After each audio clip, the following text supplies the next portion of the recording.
Well, I love the fact that you had to think, Monique, about which sponsor you should be repping today because you've got a program of looking after partners and things like that. You are everywhere. You've been working really hard on kind of what's happening on the track is almost secondary at times, how much time you spend building your brand. It's been great. I have. So, yes, I had to think about it because yesterday I was actually wearing my SP Tools and Ambruosi Racing collaborative merchandise that my crew wear and we don't actually sell at this point in time. But today, obviously, I had to rep my VP brand and merch, which obviously I am sponsored by the company and use VP's full product range. So from their fuel, oil, additives, cleaning products, and everything you can think of for VP.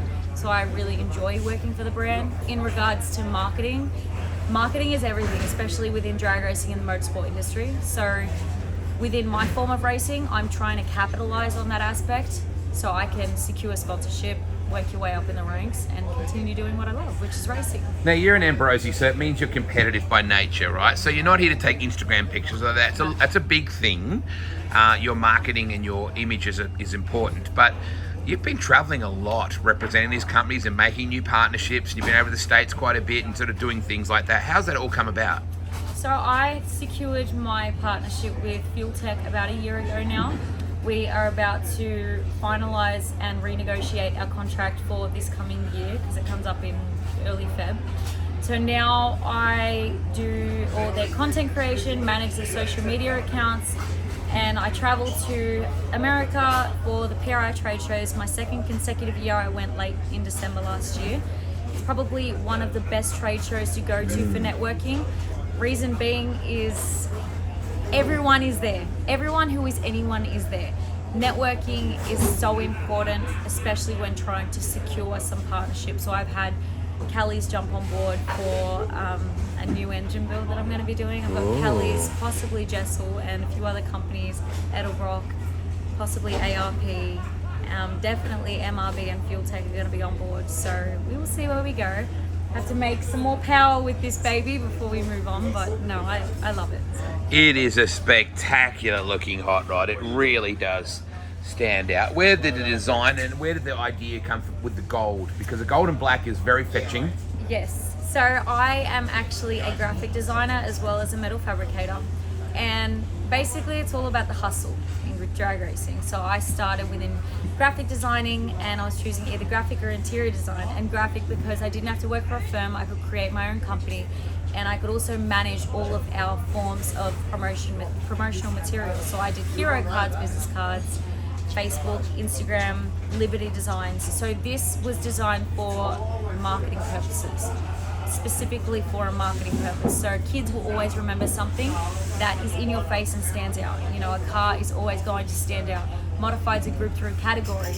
There's a lot of modified cars, you know, so you really want to be that one that does stand out, and it's modern, but it's also got a cool retro look to it at the same time because of the color tones that I've used.